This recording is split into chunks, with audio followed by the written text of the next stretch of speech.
Нема, що не треба якось.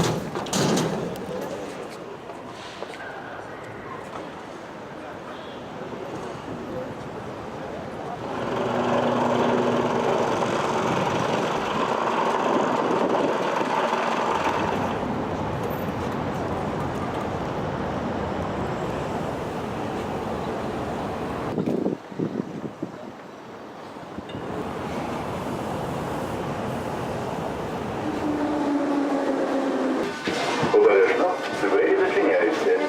The doors are closing.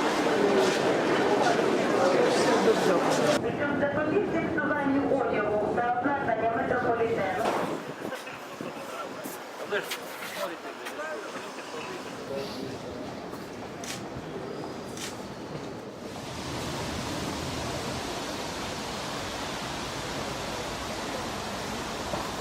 Закончим сегодня-завтра, уже будет готово.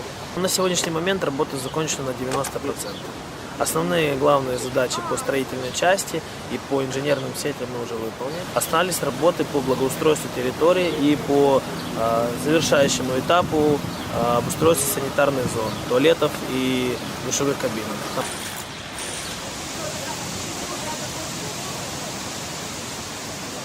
Палаточний городок буде для шведів. От ми для них і благоустраюємося.